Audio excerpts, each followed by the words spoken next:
Hey everybody, I don't think I've sent out a video message yet, so I'll properly introduce myself. My name is Dave Caldwell, and I am your PE 108 instructor for fall term 2016. And I'm excited that we are now in the third week, and it seems like our class is well underway, and there's really no confusion that I can tell at this point. If there is, just let me know, and I can hopefully clear everything up for you.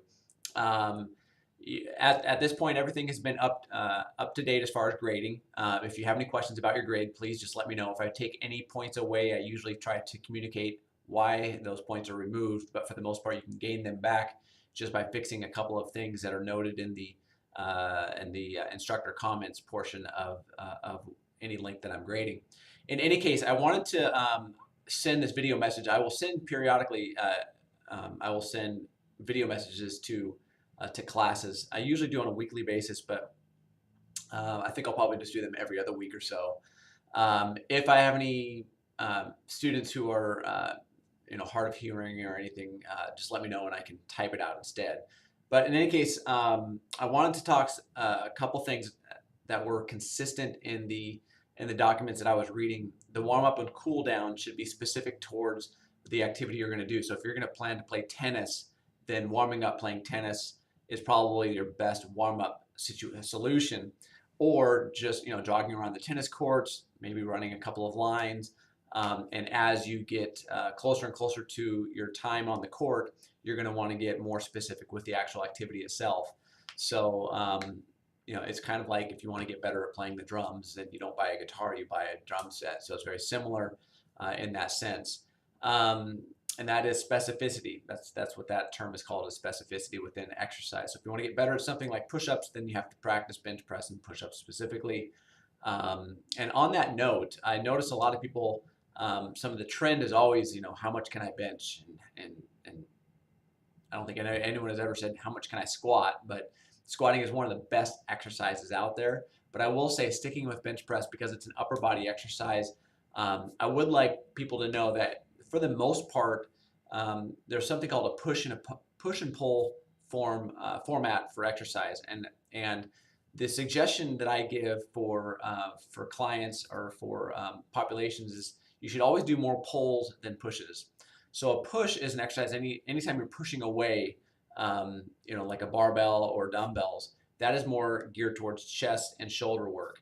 And anytime you're pulling, it's rear delt, it's rear shoulders, and also your lats, your latissimus dorsi, and a lot of other muscles that are integrated in there. But the idea is to strengthen those postural muscles in the back, because oftentimes as we're sitting at desks, or if we're driving in our car, if we're looking at our phones, we're hunched over, our shoulders are over rotated, our head is down, and we're elongating these muscles in the back, and we're shortening the muscles in the front, and that's just giving us poor posture for the future. Not necessarily like today, but I'm talking like 10, 20 years from now. How are today's technologies and environments conducive to a poor posture for our future? And one way to remedy that is to practice this stuff in the weight room. Practice doing more pulls than pushes. For the most part, men should be doing about a 2-to-3 ratio. So for every two pushes, you should be doing 3 pulls. So if you're doing 2 sets of 10 on the bench press, you should be doing 3 sets of 10 on a seated row, something like that. Women should maybe be doing a 4-to-2 ratio, so 4 pulls for every 2 pushes. And these muscles in the back are huge muscles. They're very large muscles, so you can really stimulate metabolism a little bit more than actually chest. So you get a little bit more, I'll say bang for your buck when it comes to pulling exercises. But if you're going to start somewhere when it comes to increasing your metabolic rate, it's actually on the lower body, where all the majority of the muscles in your body are from your glutes down. In your upper body, you've got a lot of internal organs, heart, lung, kidneys, and everything, intestines, etc. But in your lower body, you basically just have bone and muscle. And so in order to, really exercise is the only way to stimulate metabolism. And the best way to do that is exercise. And the best mode of exercise for that is probably, in regards to weight training, is the lower body. That's a lot of information. So if you guys have any questions about that, just let me know. The main thing is, when you are doing lower body exercises, as I said before, squats is probably the best, but a lot of people have terrible form. And so If you guys ever want to learn how to squat properly, you probably just have to come see me, and I will teach you the right way to squat to ensure that you're doing it safely and with good posture. Another thing is, I noticed there's also a lot of sedentary people and some who aren't quite sure they're going to actually be able to fulfill their exercise plan. And I will say, if you're not sure you can fulfill that exercise plan, then you're probably right.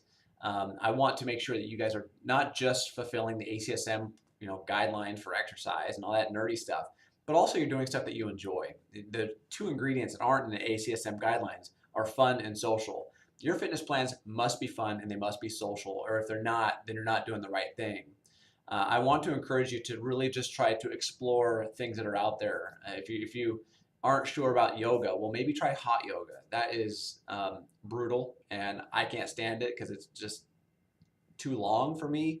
But I know some people who, I know at Bikram Yoga, you can get an amazing discount for students, and they just, students often, I guess about half of the students who I know who do hot yoga really love it, and so that might be something. If you can't stand being on a treadmill, then maybe try running or jogging on a trail, so somewhere in nature, hopefully, where if you'd like to go hiking or water sports, whatever they are, if they are around, if you can center it around exercise, then I'm all for it. I do not want you to feel like you need to be locked up in some fitness center with televisions as your only form of entertainment. Your body is your entertainment, and you want to maximize its potential and really see what you can do with your body, and that is results. So results are hard to come by, and there's a ratio between work and results. So if you're working hard, you're going to get results. If you're just going out for a walk, you're probably not going to get the results you hope to get as far as physical change. You may get physiological adaptations, such as if you're going out for walks, it's beneficial for the heart, beneficial for the circulatory system. But if you want actual physical change where you can start to see definition in your arms and your triceps and you get in cute little muscles and all that good stuff, then it's going to take a lot of work. And just like learning a foreign language, it's a lot of work. And I'm trying to pick up a guitar right now, and I'm terrible at it. But if I want to keep progressing and actually being able to play a song at some point, I'm going to have to sit down and play with the guitar for about an hour every single night. And I don't want to do it every single night, but if I want to get better at it, if I want to witness change, then I'm going to have to be mindful about that. And sometimes I just want to sit on the couch and eat bonbons, but that's the reality of our soft world in America, is we have those, we can. So, but if you want change, you got to work for it. If you guys have any questions, please let me know. It is 8 minutes into this lovely video, and here are my notes, and they're going in the garbage. But if you guys have any questions, please feel free to let me know. And I'm always open for meeting students face-to-face, either on the main campus or at CTC. I'm located actually at the CTC campus, but you can find me at on the main campus periodically. On Mondays especially, I have meetings. I'm the director of the Outdoor and Recreation Club. I even have a shirt to show it. So if you guys want one of these fancy shirts, you just gotta come see me. In any case, TMI, man. You guys take care and let me know if you have any questions.